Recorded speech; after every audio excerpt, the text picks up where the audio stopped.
Irmãos, é um assunto muito sério.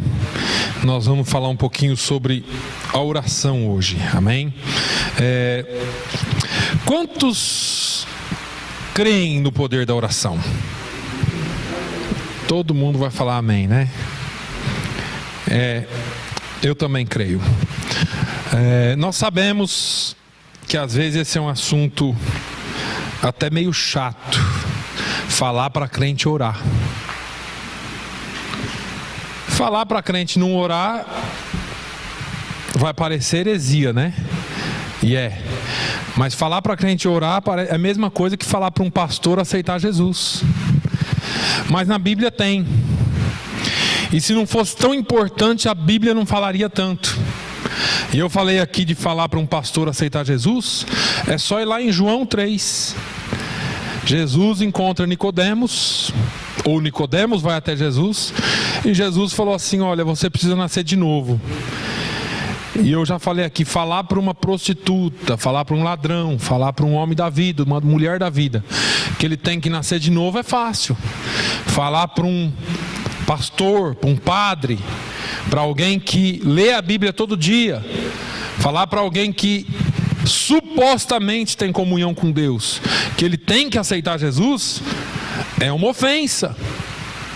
A oração acaba se tornando e entrando no mesmo grupo, porque falar para o crente que ele precisa orar é chover no molhado, é enxugar gelo. Já tentou secar gelo? Não seca.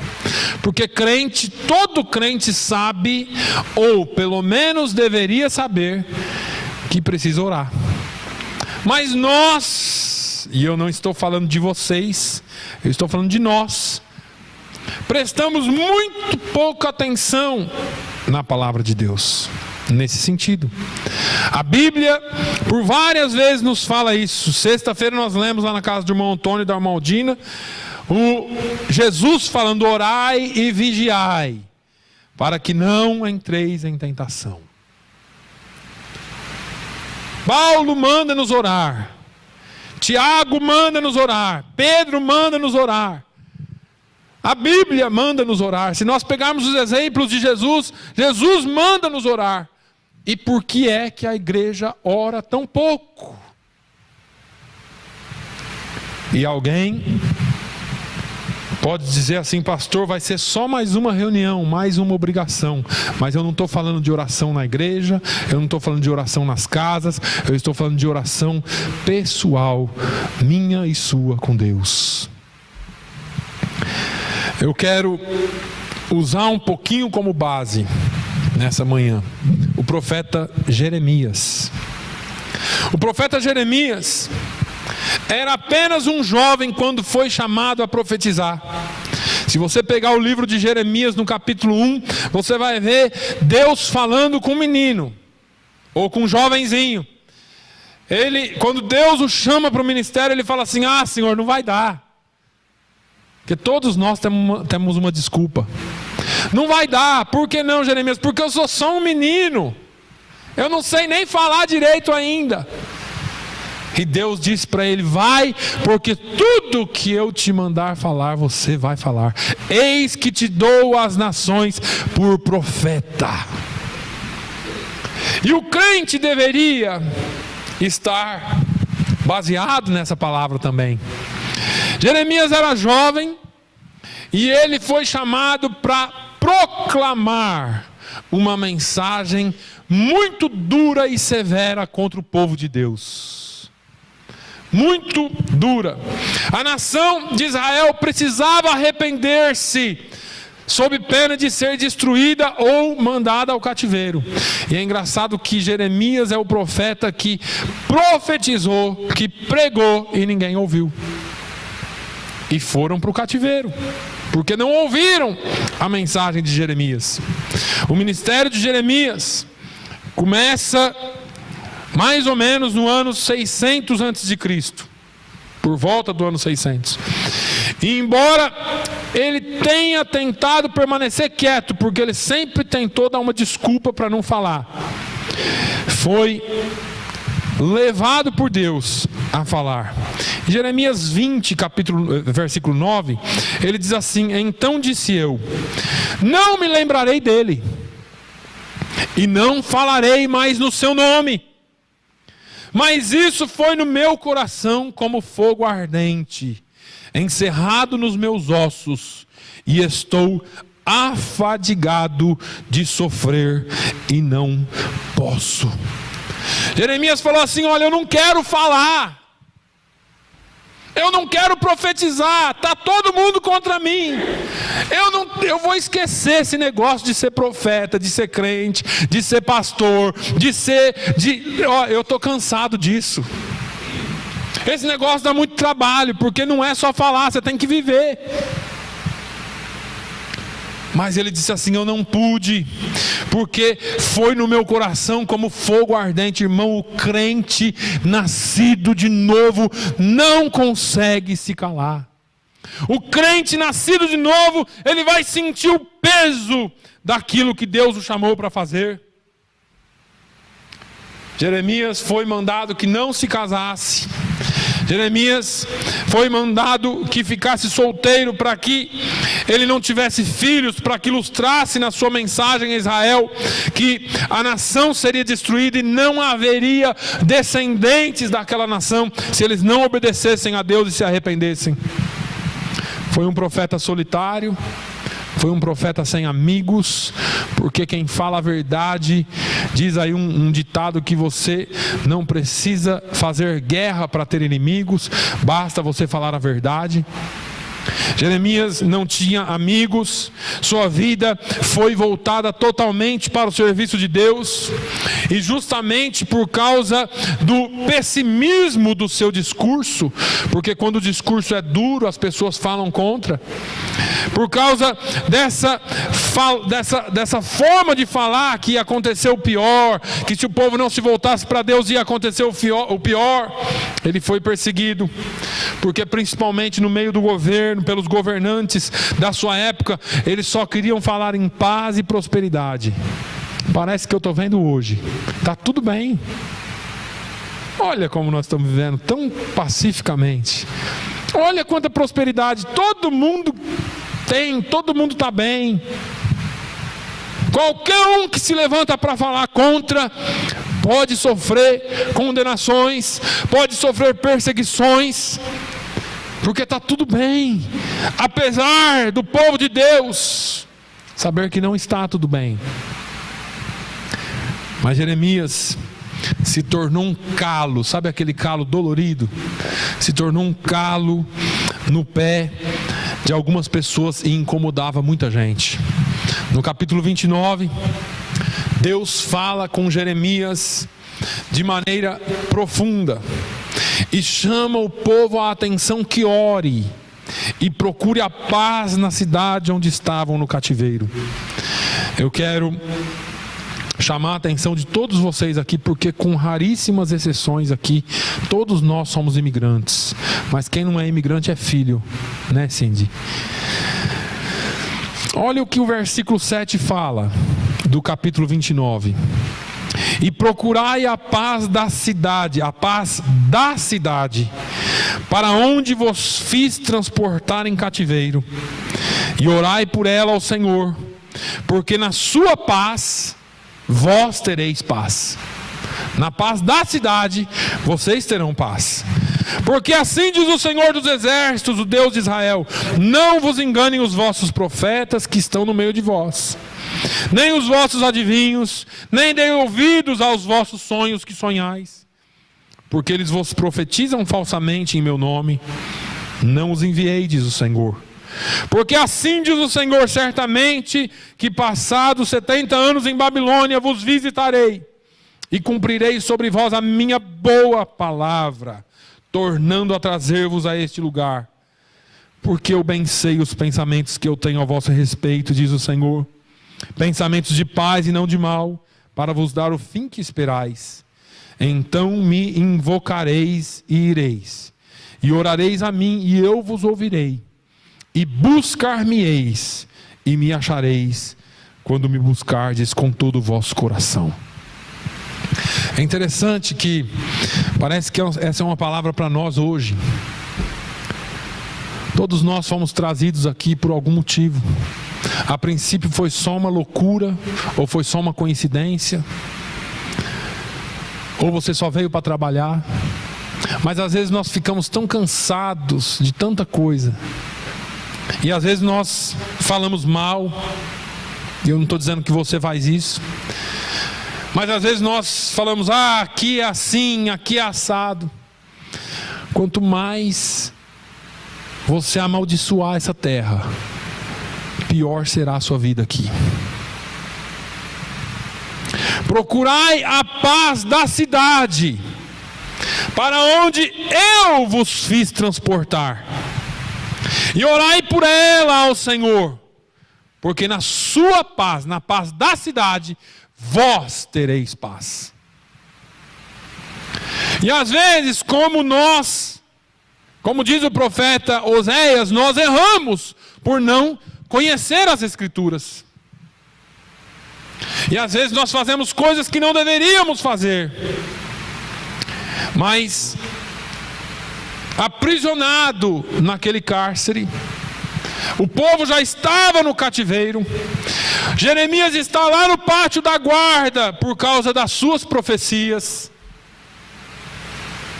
E mais uma vez ele ouve a voz do Senhor. E mais uma vez Deus fala com ele. E diz: Jeremias, fala Deus, clama a mim, e responder-te-ei, e anunciar-te-ei coisas grandes e firmes que não sabes. Jeremias 33:3. Nós não sabemos, e eu não sei o que é que se passava na mente do profeta Jeremias naquele momento. Eu não sei como é que ele estava, eu não sei se ele havia apanhado ou não, eu sei que ele estava preso.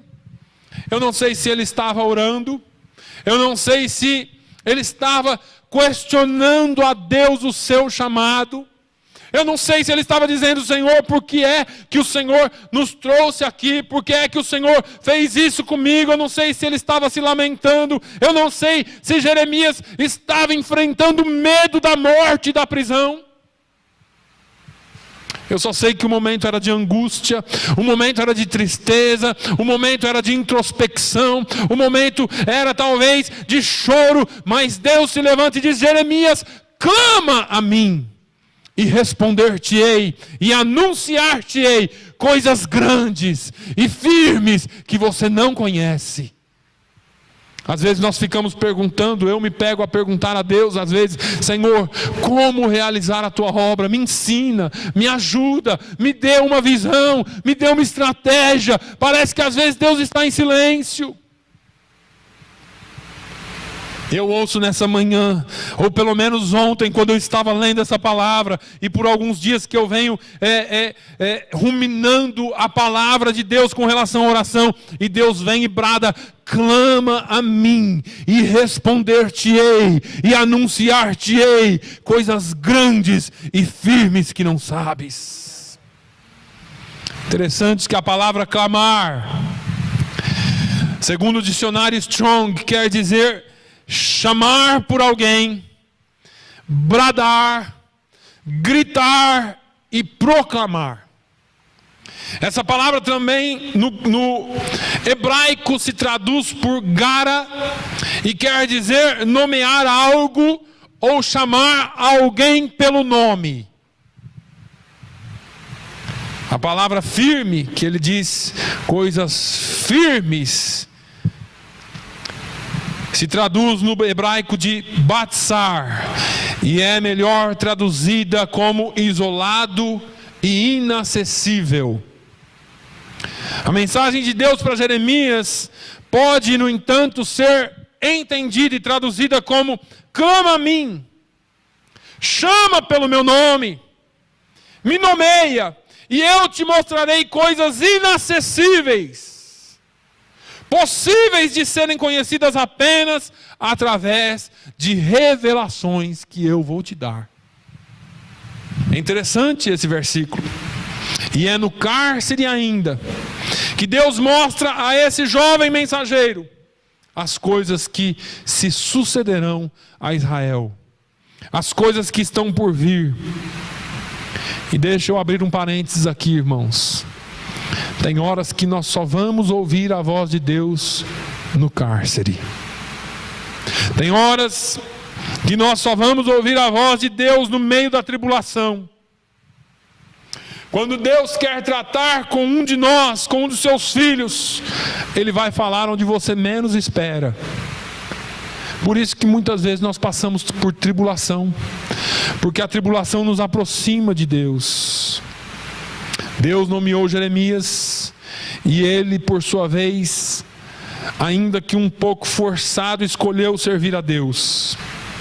Jeremias, apesar de ter pregado para um povo que não o ouviu, apesar de ter falado uma mensagem que o povo não quis ouvir, ele nunca se decepcionou com Deus e jamais foi abalado, porque tudo que ele profetizou, apesar de não ter sido ouvido, se cumpriu.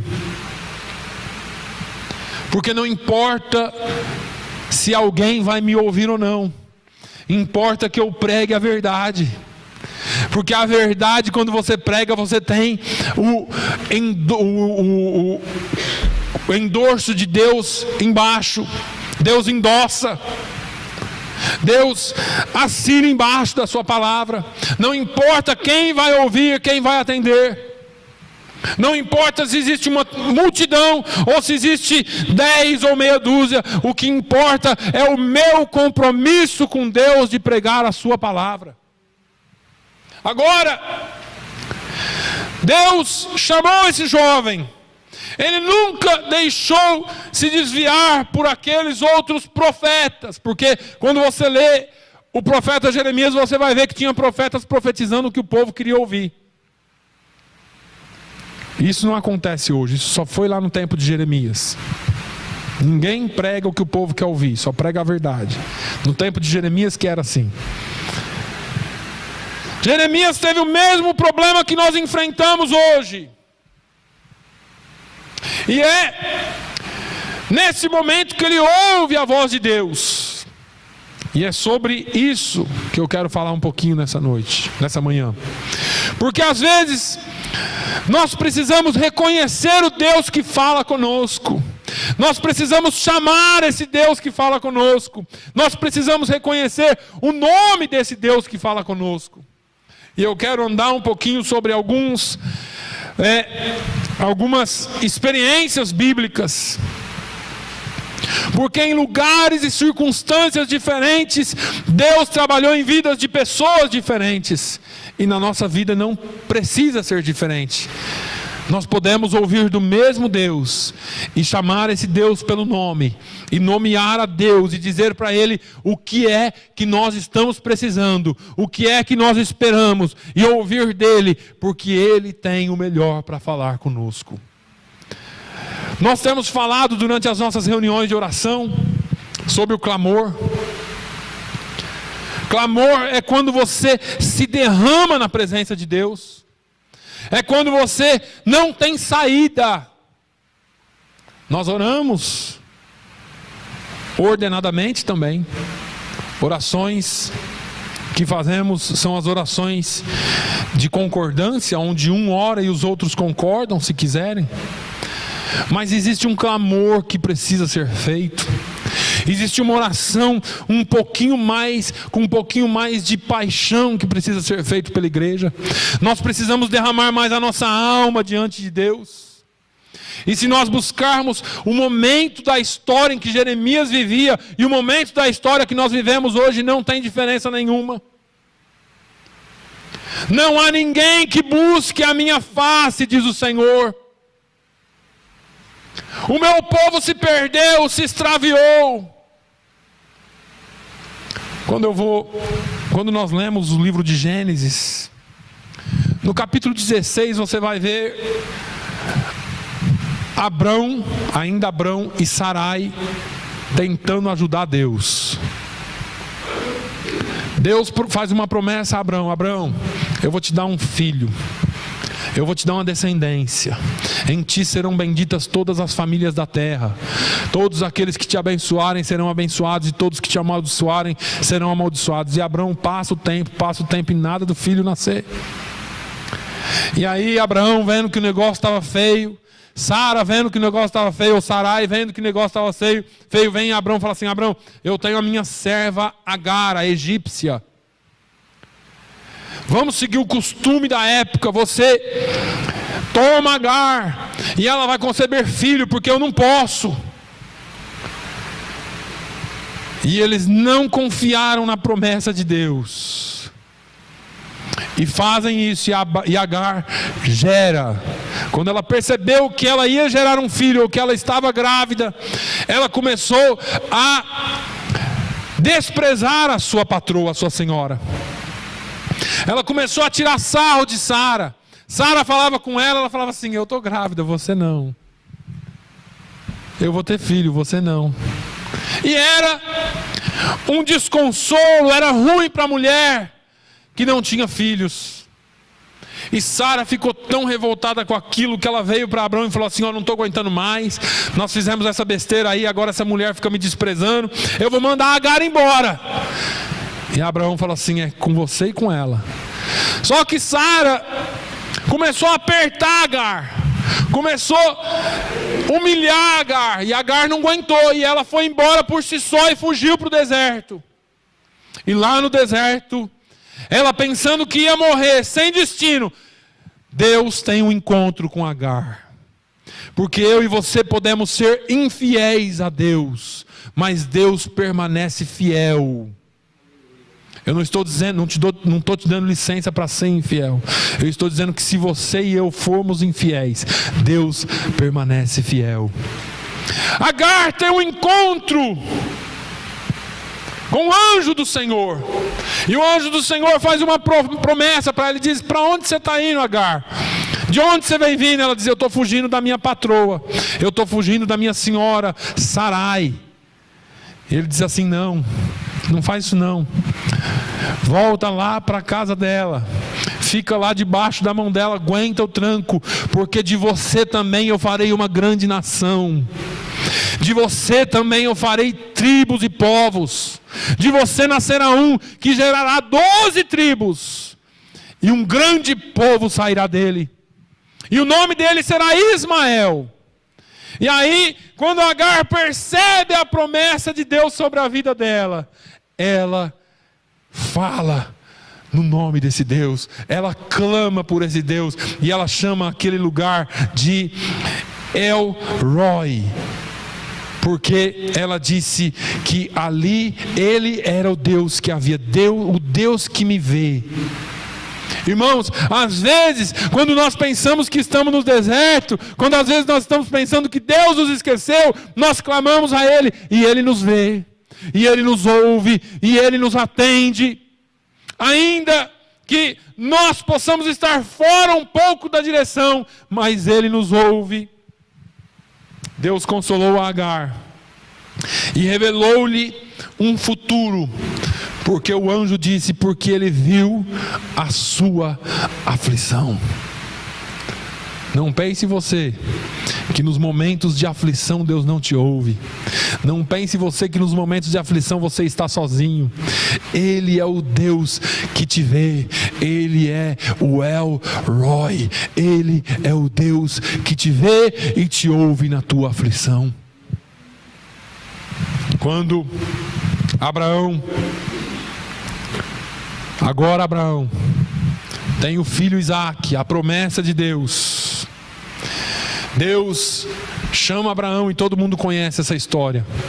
Fala: Abraão, eu quero que você me dê o seu único filho.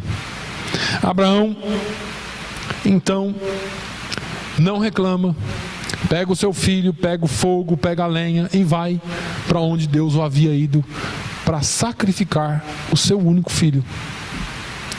E lá, quando eles chegam no Monte Moriá, o filho pergunta: pai, nós temos aqui o fogo e a lenha,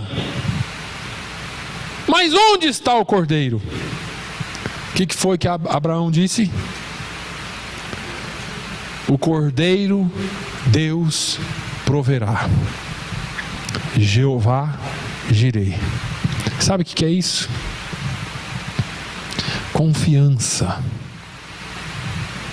Confiança em meio à tribulação. Fala para mim, existe tribulação maior do que ter que entregar um filho à morte? Alguém aqui jamais passaria pela sua cabeça ter que deixar ir um filho? Eu fiquei tão triste essa semana quando nós ouvimos a notícia dessa menina de 11 anos que faleceu. Eu não tive nem palavras, porque eu não era muito próximo, mas nós somos próximos dos tios dela. Mas eu fiquei tão triste, depois eu fiquei pensando como que um pai e uma mãe deixam ir. Como que você consegue deixar um filho ir? E Abraão está caminhando, sabendo que o filho dele estava caminhando para a morte.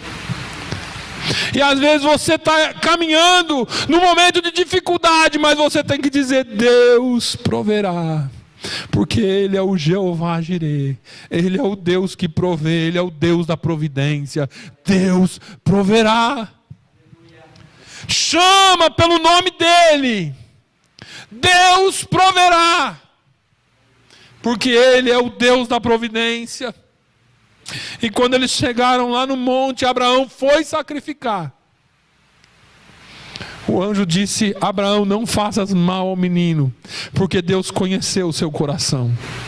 Quando você deixa as coisas caminharem do jeito que Deus quer que elas caminhem, e você confia nele, e você diz: o Deus dos céus é a minha providência, Ele é o meu provedor. Ele olha para o seu clamor, Ele olha que você confia nele, e Ele vai prover.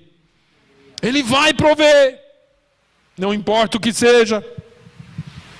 O nosso Deus se apresenta para Abraão, Isaque e Jacó como o grande Deus provedor, como todo-poderoso. Ele diz: eu sou o El Shaddai, o Deus todo-poderoso. Irmãos, parece que é tão distante, parece que nós pregamos e vivemos isso aqui dentro, mas você precisa entender que o nosso Deus é um Deus todo-poderoso. Ele não é um Deus poderoso, Ele é o Deus todo-poderoso.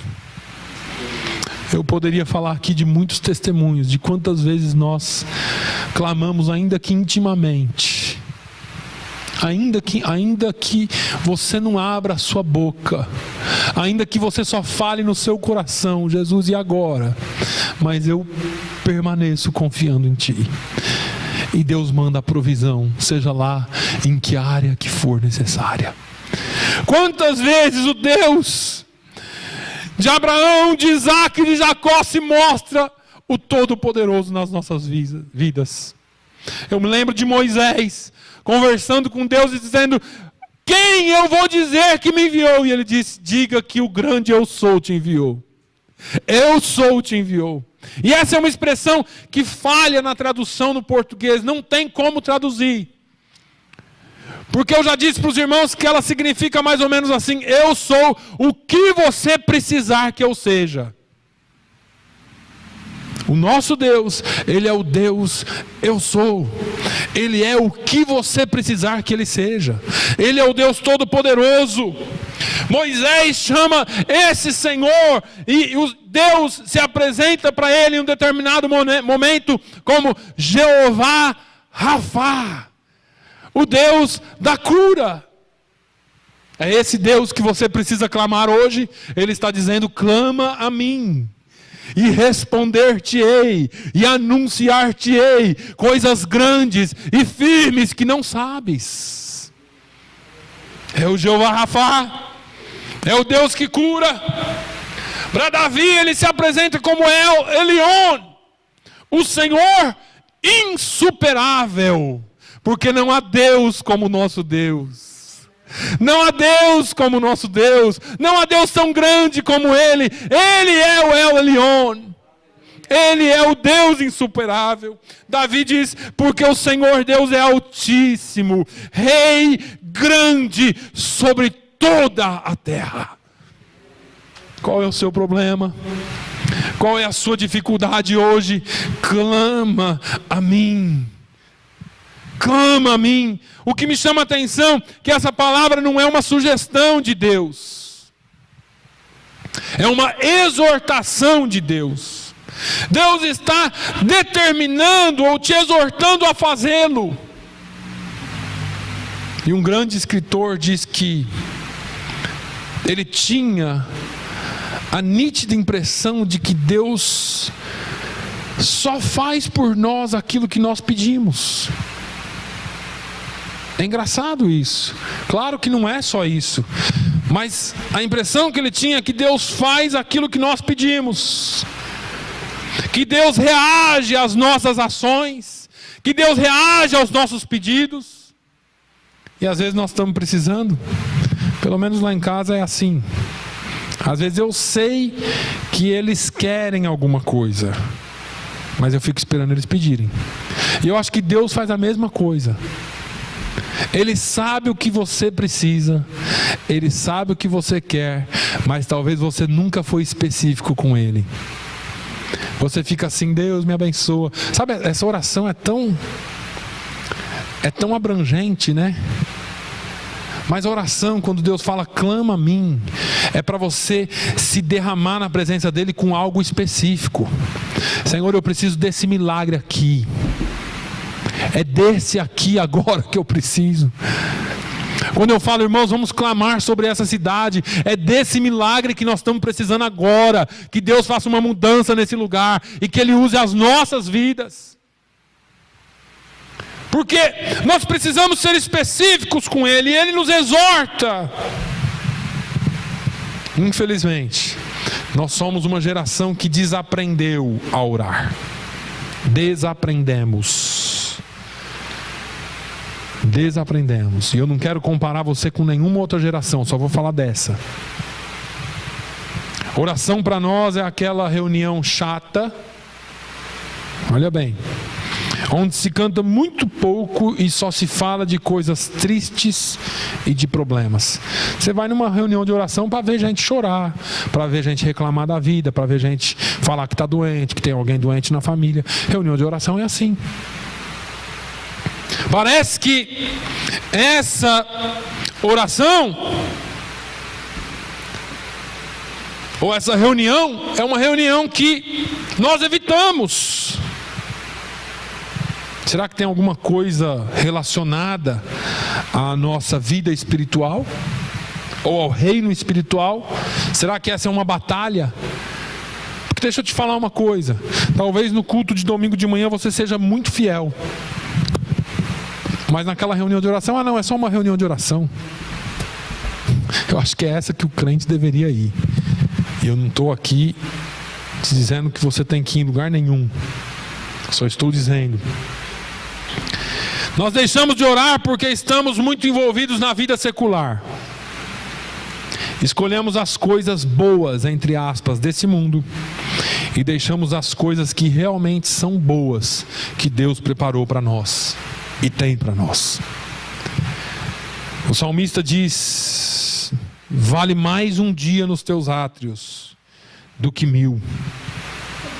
Preferiria estar à porta da casa do meu Deus a habitar nas tendas dos ímpios. E às vezes nós rejeitamos estar nos átrios do Senhor para estar fazendo qualquer outra coisa. Deixamos de orar porque nós achamos que isso, ou nós agora entendemos que isso não produz ou não produzirá resultado nenhum na luta para vencer a miséria visível de muitos. Parece que a oração é um negócio meio estranho. Eu não sei se vai acontecer com oração, eu não sei. Tudo bem, vamos orar, mas sabe, eu não sei. Parece que nós não temos mais confiança na oração. Deixamos de orar porque muitos de nós, ou para muitos de nós, orar é o mesmo que fazer nada. Não funciona. E parece que a gente não vê funcionar, irmãos. Parece que a gente não vê funcionar.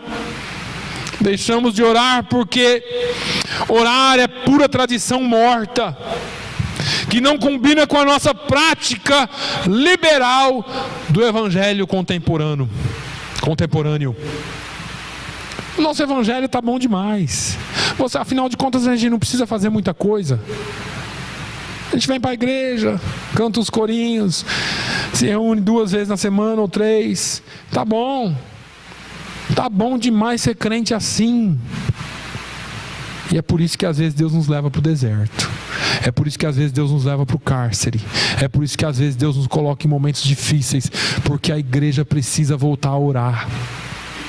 E quando eu falo a igreja precisa voltar a orar, irmãos, eu quero que vocês entendam que é algo pessoal, meu e seu com Deus. Deixamos de orar porque nos tornamos pessoas espirituais sem vida piedosa. E sabe o que é isso? Nos tornamos crentes barulhentos. Nos tornamos crentes que falamos muito de Deus, falamos muito do seu poder, mas não temos uma vida devocional própria, privada, íntima com Deus. Parece que Deus só age no meio de um turbilhão de coisas, enquanto que Deus pode agir em qualquer situação. Você não ora porque talvez você não leia a Bíblia, e talvez você não leia a Bíblia porque você não ora. Você não ora porque ser cheio do Espírito significa não ter uma vida ativa e muitas vezes mundana. Eu estou dizendo as várias formas ou as várias possibilidades que uma pessoa não ora. Você não ora porque, ou nós não oramos, porque basta para nós aquela aparência de uma fé hipócrita, que não nos embaraça nos seus conteúdos e práticas. Por que eu tenho que fazer isso, fazer aquilo? Basta eu parecer, basta eu ter o exterior de crente, está bom demais, eu não preciso ficar fazendo coisas. Para muitos de nós o resultado, ou os resultados, são mais importantes do que o conteúdo. E eu explico o que é isso para você. Não importa como eu vivo, não importa o meu conteúdo, o que importa é que eu alcance o que eu desejo. E é esse o cristianismo que nós estamos vendo aí hoje. Pouco importa o meu testemunho de crente, pouco importa a vida que eu vivo, o que importa é que Deus me abençoe. Eu vou na campanha de tal coisa e recebo o meu milagre, recebo a minha bênção, e não importa como eu vivo. Esta é uma fé hipócrita. Esta é uma fé que Deus não nos chamou para viver. Não importa chamá-lo de Senhor, nós temos que tê-lo como Senhor. Nós temos que ser servos. Aliás, Jesus falou isso. Jesus falou: olha, muitos me dirão: Senhor, Senhor, eu fiz isso no seu nome, eu fiz Apartai-vos de mim, malditos, porque eu não vos conheço. Porque eles até faziam no nome do Senhor, mas não serviam ao Senhor como servos. A pergunta que eu te faço nessa manhã é: com quem que você se parece mais? Ou com quem que você deseja se parecer? Porque a oração nos leva mais próximos de Deus. A oração nos faz parecer mais como Deus, nos faz negar mais a nós mesmos e estarmos mais em conformidade com o que a palavra de Deus nos ensina. Se você quiser ser mais como Deus, não tem outro caminho. Parece, e essa pregação é chata. É chata, porque é uma verdade que nós precisamos. É chata para mim também. Porque nós precisamos entender que é através da oração que nós alcançamos os resultados e a vida que nós temos que ter com Deus. É melhor fazer qualquer coisa a ter que participar ou a ter que fazer um período de oração. Parece que quando a gente pensa em orar, parece tanta coisa para fazer. Nego liga, telefone toca, campainha toca, tudo acontece. Começa, chamam daqui, chamam dali. Mas Deus nos exorta a orar. Clama a mim. Quem ora experimenta a presença de Deus. Quem ora cresce como pessoa humana. Irmãos, deixa eu falar uma coisa para vocês. Você acha que você é tão santo e eu sou tão santo que nós não podemos cair em pecado nenhum? Não, matar eu jamais mataria. Não, fazer tal coisa eu jamais faria. Cair em adultério eu não. Prostituição eu não. Tal coisa eu não. Roubar eu não. Irmãos, nós temos um homem terrível dentro de nós. Todos nós temos um homem terrível dentro de nós, um ser humano terrível, que precisa ser trazido sob sujeição todos os dias. E ele só vem sob sujeição através da palavra de Deus e através da oração. Sabe por que algumas vezes você erra e diz assim: eu não consigo me controlar? Porque lhe falta oração e lhe falta Bíblia. Porque você tem tempo para ver alguma coisa na televisão, mas você não tem 5 minutos para falar com Deus. E quando você fala com Deus, você fala como se Ele fosse obrigado a lhe fazer as coisas. Mas você precisa vir até Ele com humildade e clamar a Ele para que Ele mude a sua vida, ao invés de você dar ordens para Ele. E é engraçado porque isso todos nós passamos. Não pense que eu estou falando de cima para baixo, porque eu me encaixo nesse mesmo nível que todos nós humanos encaixamos. Todos nós estamos sujeitos ao erro, todos nós estamos sujeitos ao pecado, mas nós vamos trazer o nosso corpo sob sujeição quando nós nos sujeitarmos à palavra de Deus. E a palavra de Deus nos exorta: clama a mim e eu te responderei. Clama a mim. Quem ora amadurece na sua fé cristã. Não existe maturidade na fé sem oração. Sabe por quê? Porque a fé vem pelo ouvir e ouvir a palavra de Deus. Mas quem quebra as barreiras é a oração. Às vezes você vai falar a palavra de Deus para uma pessoa 1000 vezes, ela nunca vai ouvir. Se você começar a orar por ela, vai chegar um dia que ela vai te ouvir. Ou talvez ela vai ouvir através de alguém. As pessoas podem não querer te ouvir, mas não tem elas como te impedir de orar por elas. A oração ela é poderosa porque é algo entre você e Deus, não envolve terceiros. Não envolvem outras pessoas. Ah, meu marido não gosta que eu oro. Você pode orar lavando louça. Você pode orar tomando banho. Você pode orar. A minha esposa, aquela esposa é carne pura. Ela não gosta que eu oro. Mas você pode orar dirigindo. Você pode orar em qualquer lugar. Porque é algo íntimo entre você e Deus. Bom é que você tire um período de oração. Mas quando Deus nos exorta a orar, Ele nos dá uma promessa. Irmãos, não tem nada melhor do que receber a revelação do próprio Deus. E você fala assim: como que é esse negócio, pastor? Vai abrir uma porta na minha frente, eu vou ter visão, vou ter isso. Pode ser, mas não é disso que a Bíblia está falando. Quando Deus fala, clama a mim e responder-te-ei, você sabe como que as coisas acontecem na vida do crente? Através de discernimento, através de sabedoria, através do que Deus, as portas que Deus abre para você. Às vezes você não entende. Existem lutas que nós passamos que só vão vir as respostas através da oração. Anunciar-te-ei é uma promessa de Deus. E Deus não falha com as suas promessas. Deus, Ele não somente responde a oração, mas Ele revela os seus projetos para nós. E Ele deseja que nós participemos dele. As coisas grandes e ocultas são aquilo que estão além do alcance da compreensão normal do ser humano. Quem preserva ou persevera em oração participa das realizações de Deus. Ele faz muito mais do que tudo o que pedimos ou pensamos, irmãos.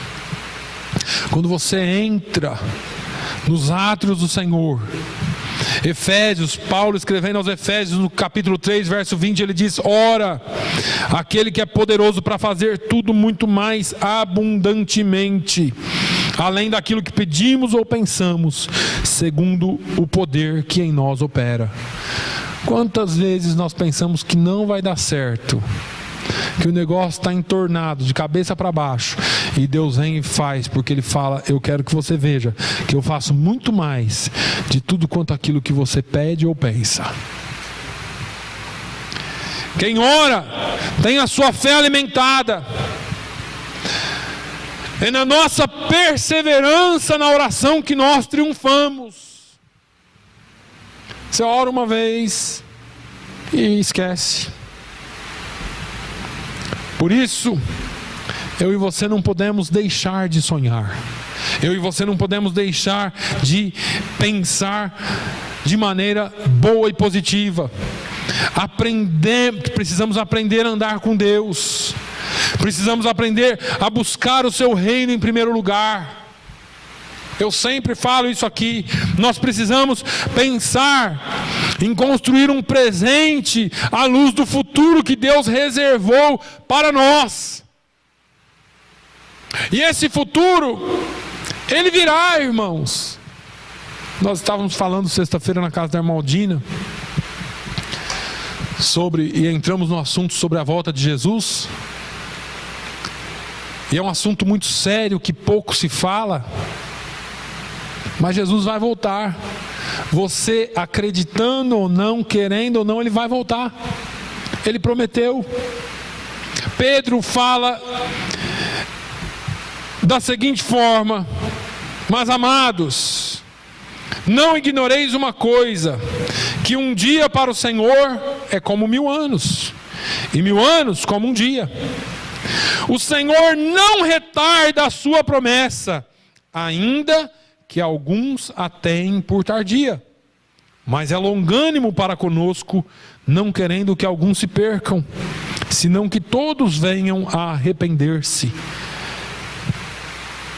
E ele diz assim: olha, mas o dia do Senhor virá, como ladrão de noite, no qual os céus passarão com grande estrondo, e os elementos ardendo se desfarão, e a terra e as obras que nela há se queimarão. Havendo, pois, de perecer todas essas coisas, que pessoas vos convém serem santo trato e piedade, aguardando e apressando-vos para a vinda do dia de Deus, em que os céus de novo em fogo se desfarão, e os elementos ardendo se fundirão.